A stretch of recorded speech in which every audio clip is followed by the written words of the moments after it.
problemi, naročito neke katastrofalne situacije, se ne dešavaju kad neko napravi jednu grešku.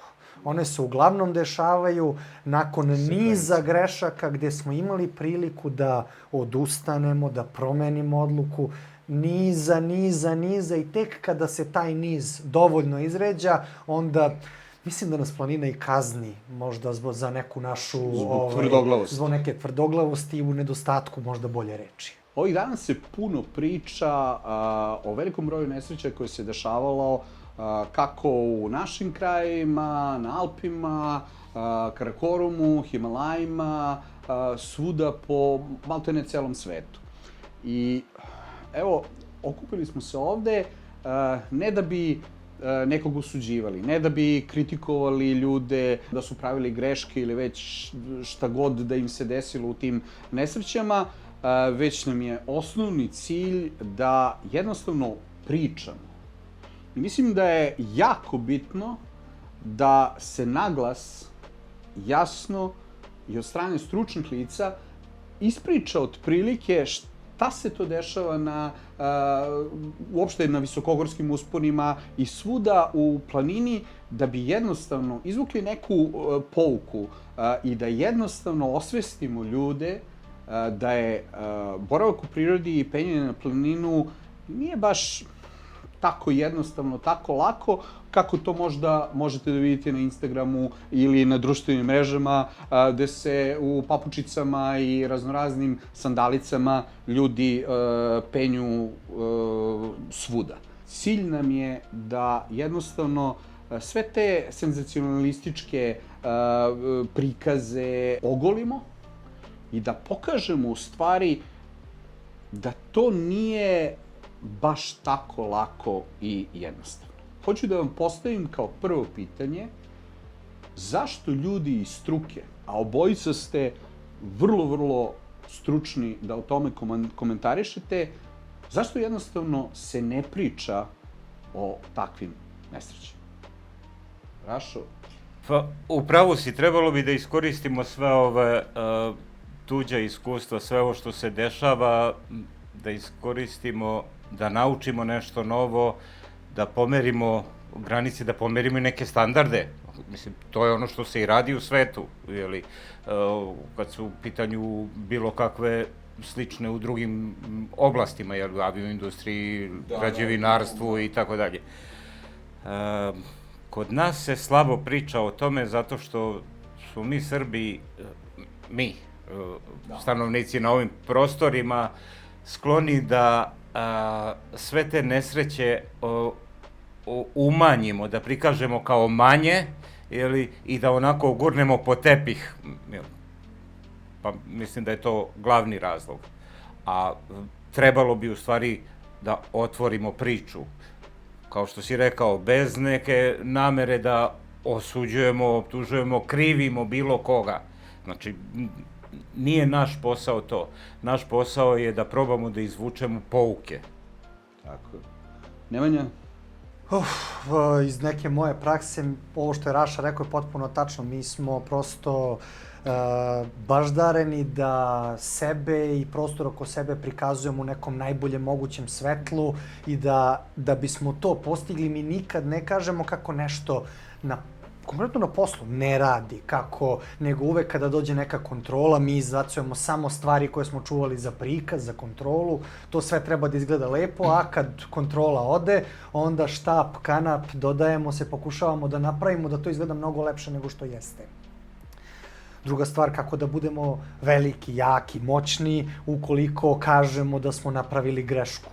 A nisam siguran da postoji jedna stvar koju je iko na svetu ikada uradio, a da ne sadrži barem jednu grešku koja može biti redosled postupaka. Ja kad pričam na obukama prve pomoći, kad radim, pošto jako dugo radim i u GSS-u i van GSS obuke prve pomoći, kada pričam o tome šta sam ja radio, a imam nekih 300-tinak, od čega 50 izuzetno teških zbrinjavanja, kažem da nikad nisam uradio savršeno zbrinjavanje. I nisam siguran da ikad hoću, jer uvek sam napravio neku grešku, nešto je moglo malo bolje, nešto je, redosled postupaka je moglo se uraditi drugačije, jednu stavku sam zaboravio koja bi doprinela, ali to ne treba nikoga da deprimira.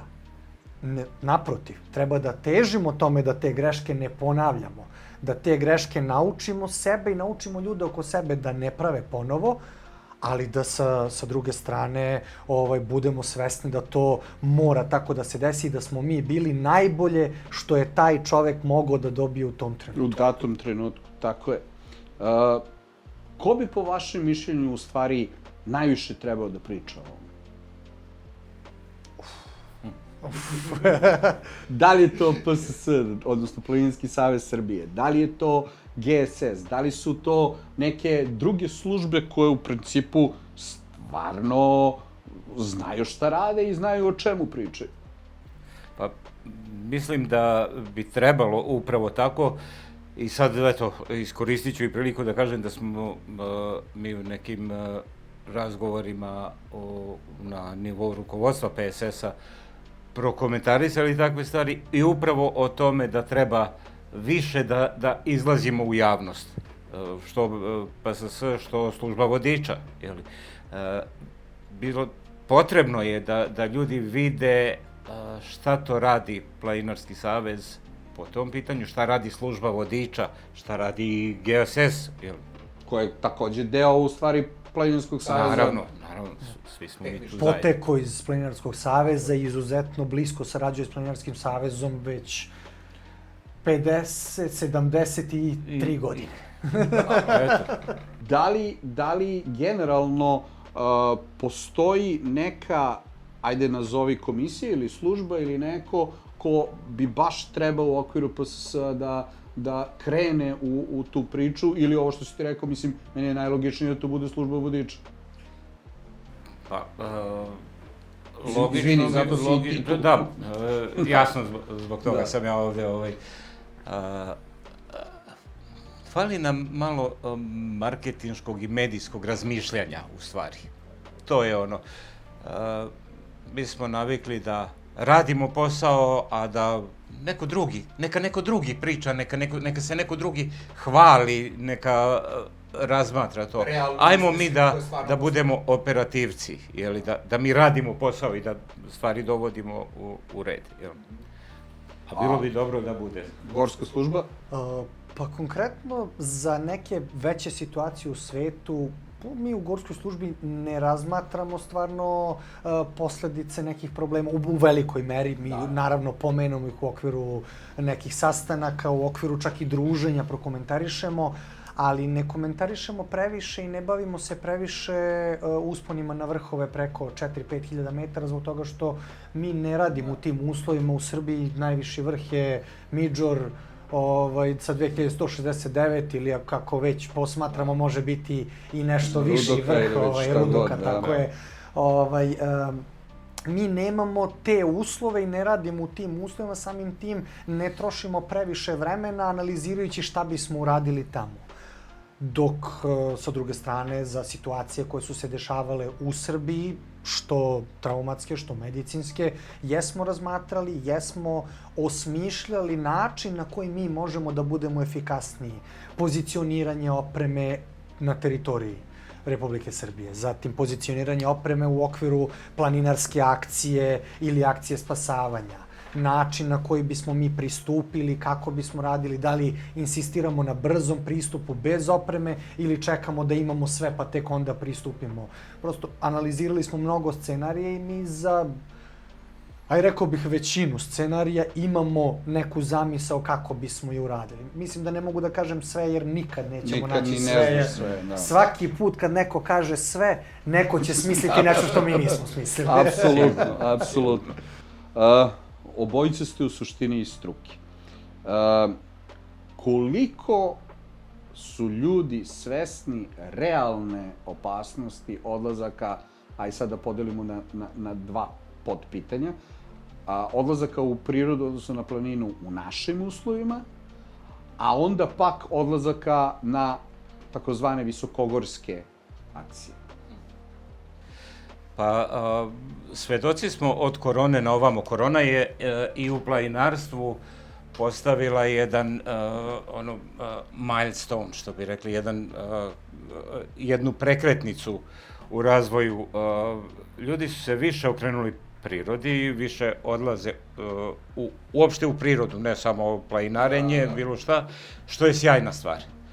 S druge strane, to je prouzrokovalo da jedan deo ljudi, sve veći deo ljudi, je prirodno poželeo da ode na velike visine. Zašto? Klasično pitanje, zašto idemo na planine? Pa zato što su tu i zato što želimo da dosegnemo te vrhove. E sad, prosto matematika velikih brojeva, kada se napravi mnogo akcija, na nekom broju akcija će se nešto desiti. Jer ovo je ipak, planinarenje je sport visokog rizika. Stvari se dešavaju na koje mi ne možemo da utičemo i to je prosto neminovno. Šta je ono na šta možemo da utičemo? Možemo da utičemo na edukaciju pre svega. A to je ovo što si malo pre rekao. Trebalo bi da se više pojavljujemo u medijima, da više putem medija probamo da dopremo do ljudi, da shvate da nesreće na planini nisu, to je nešto što se tamo nekom drugom dešava. Ne, mi smo ti drugi. Mi smo tamo na planini. Svi su videli onu sliku 250 ljudi na Everestu i svi se zgražavaju od takve slike. Zašto? Mislim... Još je veliki paradoks što je tu sliku slikao Nimsdar. Da. Šta hoću da kažem? Ranije je planinarenje bilo sport bogatih, odnosno privilegija bogatih. Ekspedicije su bile užasno skupe, jako dugo su trajale, nije svako mogao da priušti sebi to. Makar čak i možda mogao da priušti, ali nije mogao da izdvoji toliko vreme. I vreme i novac. Onda smo u jednom periodu s kraja 90-ih i početkom 20-ih godina je došlo do nagle ekspanzije visokogorstva. Zašto? Zato što su aviokarte postale dostupnije. Ljudi su lakše mogli da se prevezu. Da kažemo, neki opšti svetski standard je onako u porastu u odnosu na pre 100 godina, 125 godina, jeli? Postalo je dostupnije ljudima. Samim tim, ljudi su poželeli izazove, a sad, nisam siguran da su baš svi svesni toga u šta se upuštaju. S druge strane, to je i loš uticaj društvenih mreža, medija. Zašto? Zato što svi smo videli lepe slike sa raznih vrhova i prosto izgleda jednostavno kao, super, idemo da popnemo taj Everest u Aconcagua, taj Elbrus ili to. Matterhorn, to je ono kao, istrčiš. Neko to i može da uradi. Postali su nam dostupni podaci o tome da je Ulištek oborio rekord, da je istrčao za ovoliko ili za onoliko. Postalo nam je sve dostupnije posredstvom interneta. Ako može Ulištek za 2 sata, mogu ja za 1 dan. To je to. Da, ljudi misle na taj način i to je prosto, kao što si rekao, jedan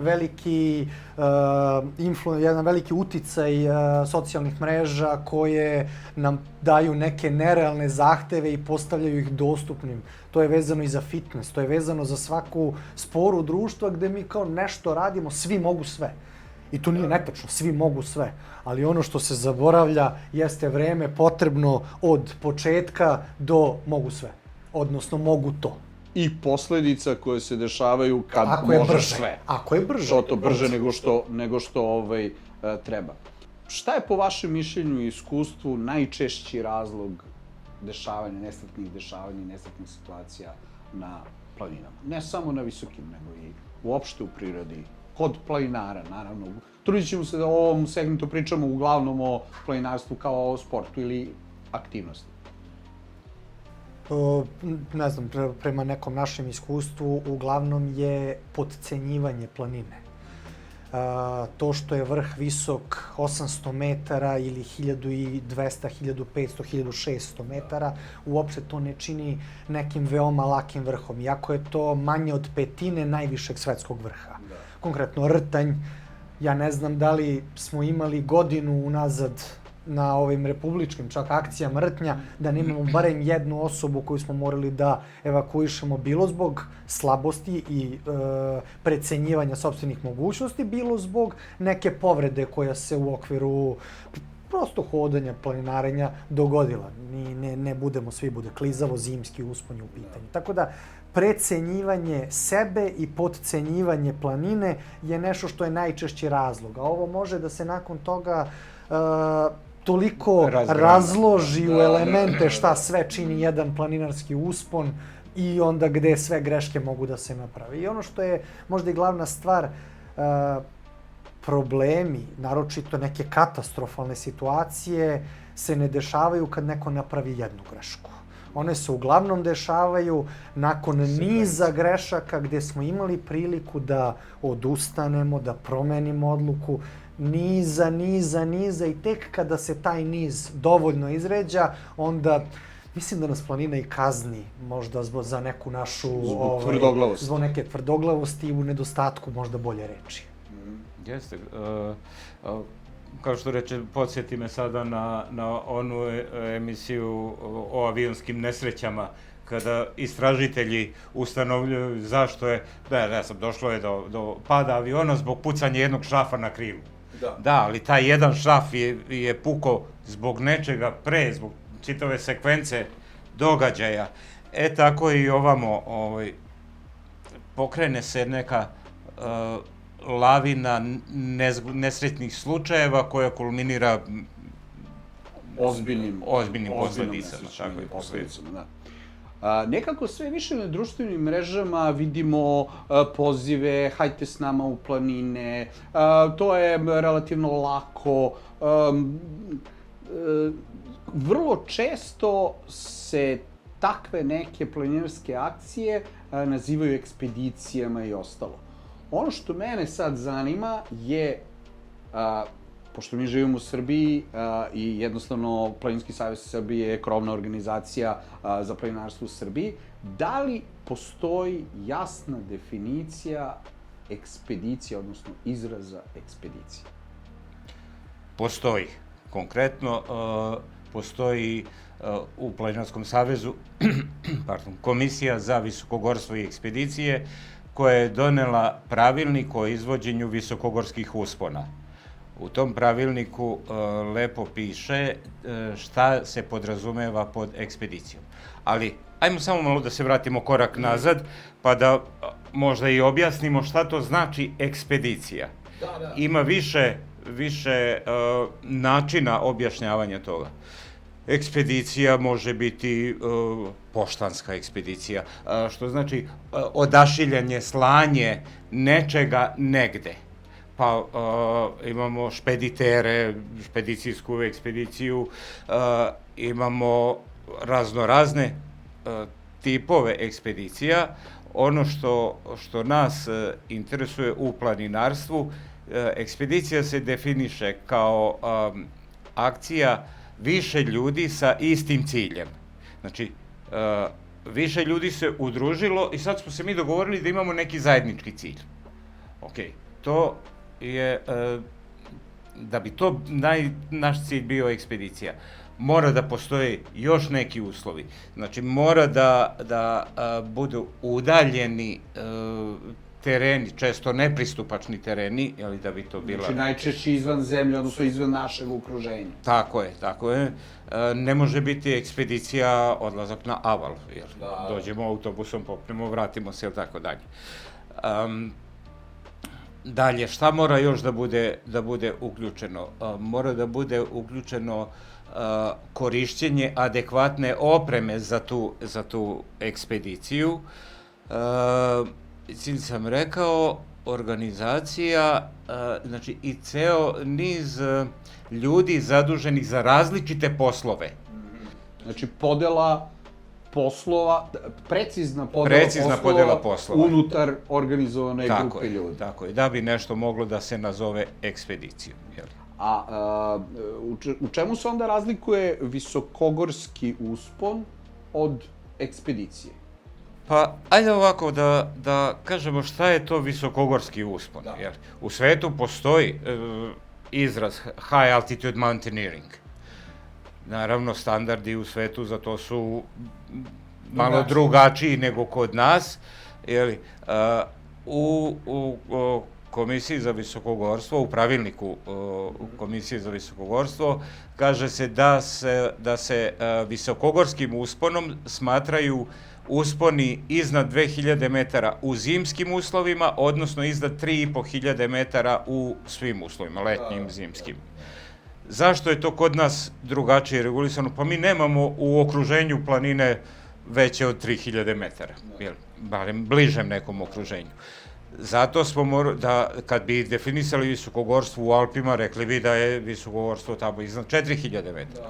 Ako bi definisali u Nepalu ili u Indiji, rekli bi visokogorstvo je iznad 6000 metara. Ili do 5000 metara tamo se ode... Ljudi žive na 5000 metara. Tako je. Sve to utiče. Onda smo se mi svojevremeno dogovorili da bi postavili nekakvu osnovu toga, rekli da ćemo priznati za visokogorske uspone, odnosno zvati uspone u zimskim uslovima iznad 2000, odnosno u svim uslovima iznad 3500. Sad samo da pojasnim i zašto 3500. 3500 se računa u Alpima granica snega. Pa eto, sad je to nešto pomereno, posljedica ovog globalnog otopljavanja, ali to je... Update-ovat ćemo pravilnik, suština je to. Nije toliko bitno. Ono što je meni jako bitno i nekako, mi smo učestvovali u raznoraznim, recimo to akcijama ili ekspedicijama speleološkim koje su organizovali neke, ajde da kažem, strane organizacije, Mađari, Austrijanci i ostalo. Da li je pravilnikom precizno definisana uloga svakog člana ekspedicije? Da li je to definisano baš da ti možeš negde da sedneš na net ili uzmeš papir i pročitaš, gledaj ovako, znači postoji, ne znam, vođa, zamjenik vođe, da li je to zvanično definisano? Jeste i taj pravilnik se nalazi na sajtu Planinarskog saveza, Komisija za visokogorstvo i ekspedicije i zove se, ajde sad ću ga možda i parafrazirati, Pravilnik o izvođenju visokogorskih uspona. Tu je i data još jedna definicija ekspedicije. Pod ekspedicijom se u tom pravilniku podrazumeva uspon na visokogorske uspone koji učesniku donose zvanje vrhunskog sportiste, nacionalnog, međunarodnog ili zaslužnog nivoa. Prosto neke stvari se moraju visinski limitirati, pa onda to je razlog. A po tim pravilnicima, da li postoji tačno i precizno definisano ko sme da organizuje i realizuje ekspediciju? Pravilnik je usvojen recimo 2018. Nalazi se na sajtu i to je regularna verzija sada.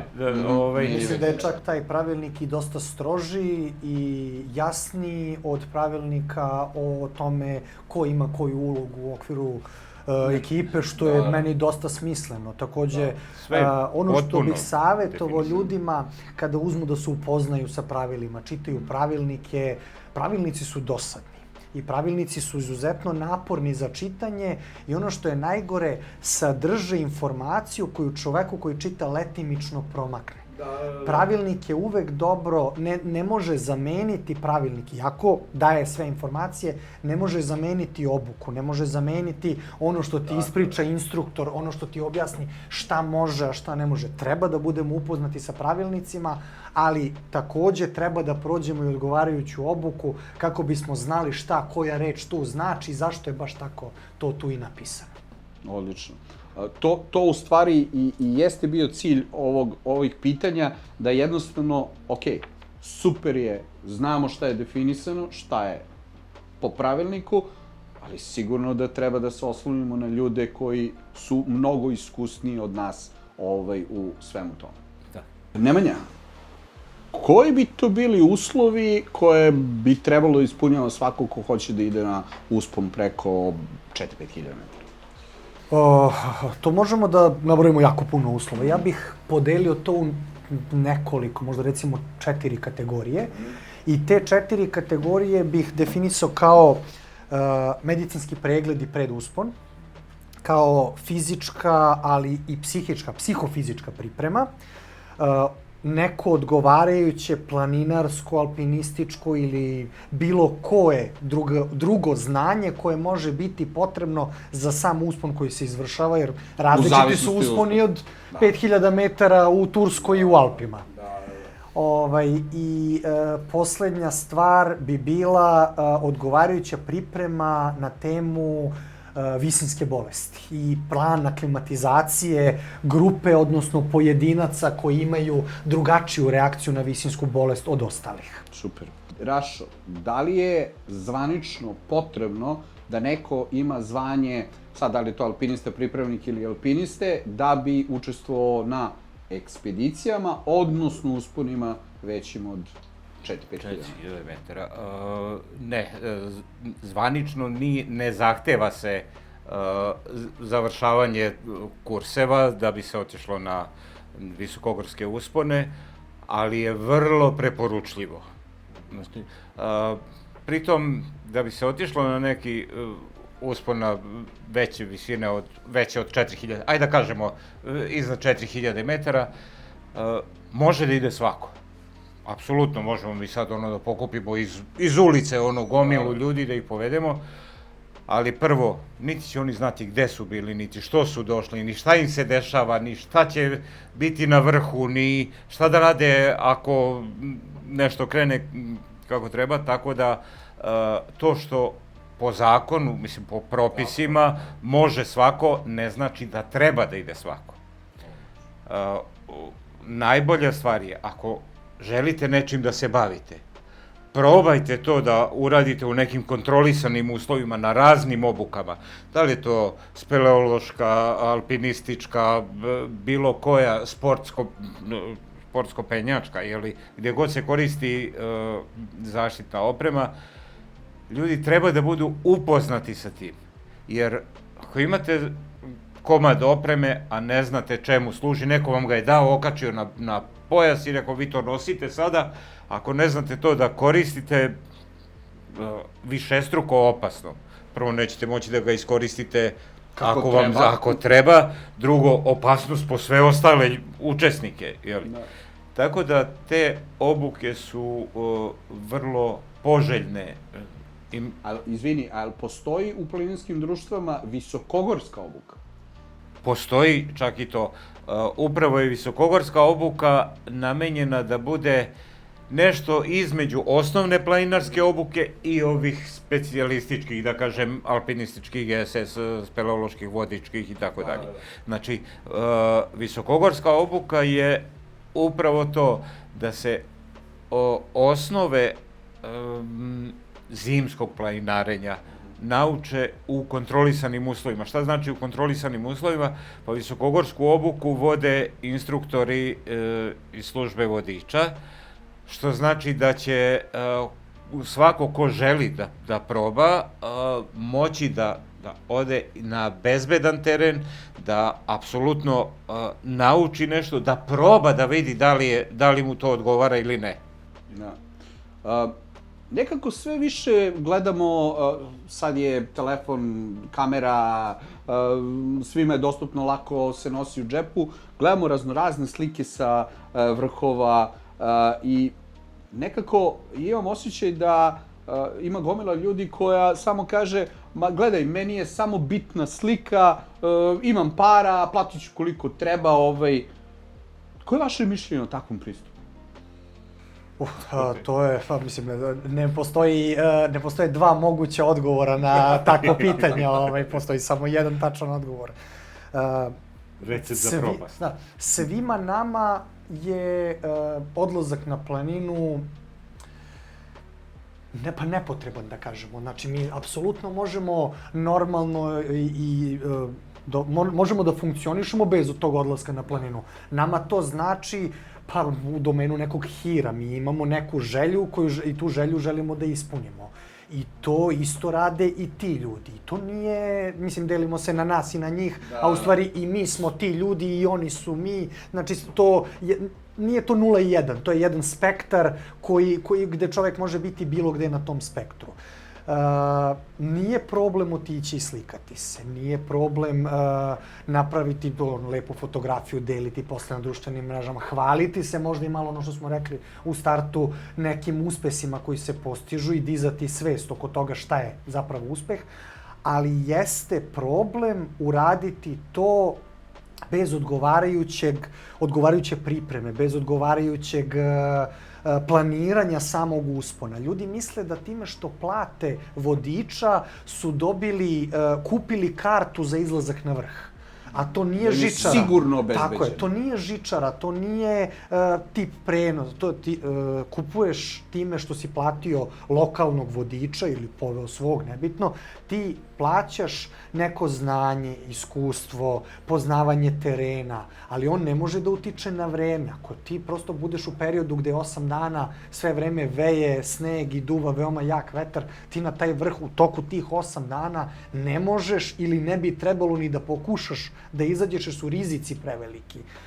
Treba odustati od razmišljanja na način da ja sam platio vodiča, ja idem gore. Druga stvar, treba odustati od načina razmišljanja gde ja sam platio vodiča, ja ne moram ništa da znam o tom usponu. Ja sam aktivni učesnik tog uspona. Šta se dešava ukoliko vodič u tom trenutku iz bilo kog razloga doživi moždani udar?